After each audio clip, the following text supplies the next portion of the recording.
સમાચારમાં આગળ વધીએ છોટાઉદેપુરમાં શાળાના અભાવે વિદ્યાર્થીઓ તંબુમાં બેસી અભ્યાસ કરવા મજબૂર બન્યા છે। કવાંટ તાલુકાના અંતરિયાળ વિસ્તારની વરવી વાસ્તવિકતાના દ્રશ્યો સામે આવ્યા। સૈડી વાસણ ગામમાં શાળાના અભાવે બાળકો તંબુ નીચે બેસીને ભણવા મજબૂર બન્યા છે। મહત્વનું છે કે 4 વર્ષ પહેલા શાળા જર્જરિત બનતા શિક્ષણ વિભાગે તોડી પાડવાના આદેશ આપ્યા હતા, જે બાદ શાળાને જમીનદોસ્ત કરવામાં આવી હતી। વાલીઓ અને બાળકોને એવું હતું કે તેમને નવી શાળા મળશે, પરંતુ એ વાતને પણ 3 વર્ષથી વધુ સમય થતા શિક્ષણ વિભાગની કામગીરી પર હવે સવાલ ઊભા થયા છે।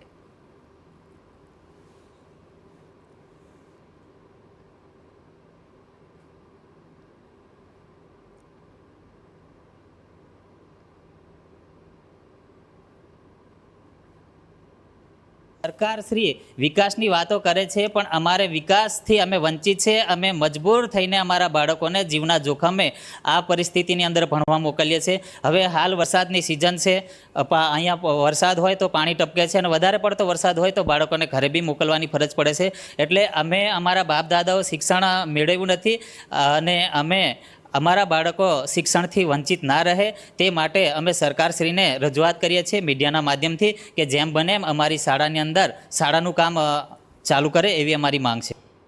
वालीओनो आरोप है कि अधिकारीओ 3 वर्षथी मात्र टेन्डरनी प्रक्रिया चाली रही होवानी वात करे छे, परंतु कामगीरी क्यारे शरू थशे तेनी कोई खातरी आपता नथी। अनेकवार रजूआत करवा छतां शाळाना निर्माणनुं कार्य शरू न थता कंटाळेला ग्रामजनोए जाते ज बाळकोना भणवा माटे तंबू बनावी दीधुं। ग्रामजनोए सागना लाकडाना थांभला अने वांसनो शेड बनावी ताळपत्री ढांकीने तंबू ऊभो कर्यो। आ तंबूमां धोरण 1 થી 5 ना विद्यार्थीओ अभ्यास करे छे।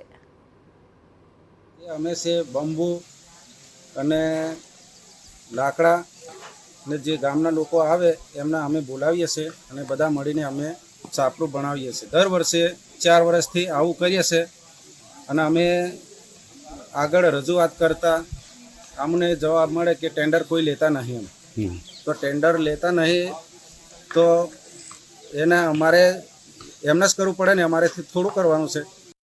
ગ્રામજનોએ બાળકોના ભણાવવા માટે તંબુ તો બનાવી દીધો છે, પરંતુ વરસાદ દરમિયાન બાળકોને ભારે હાલાકી વેઠવી પડે છે અને તેજ પવનમાં શેડ ઉડી જવાની પણ ભીતિ છે।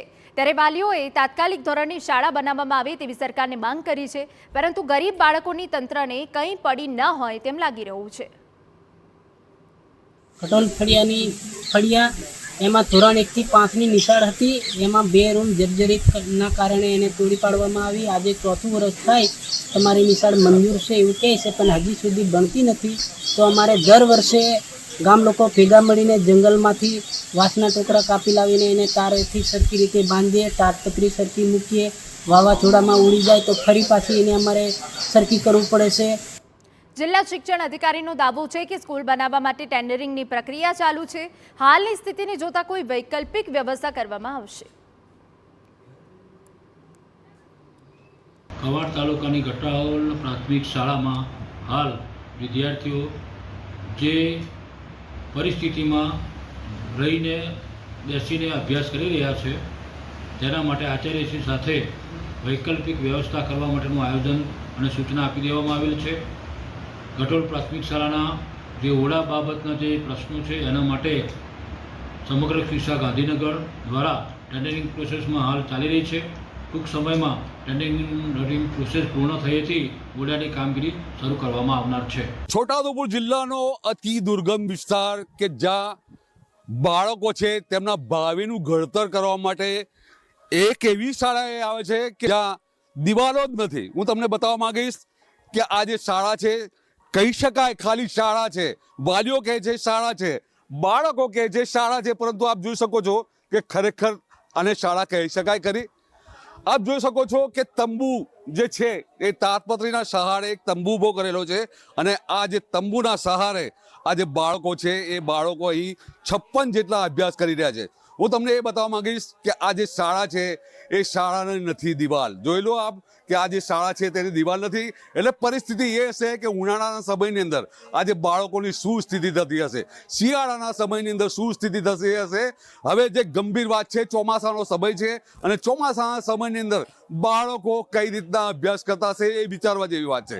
ભાવિનું ઘડતર કરવા માટે આ જે બાળકો અહીં આવે છે, પરંતુ ખરેખર અહીં જે શિક્ષણ વિભાગ તરફથી જે શાળાનું ઘડતર કરવું જોઈએ તે નથી કરાયું. અને આપ જોઈ શકો છો કે આ તંબુ છે, લાકડાના બંબુ છે, અને આ જે ટેકાના સહારે નીચે બાળકો બેઠા છે.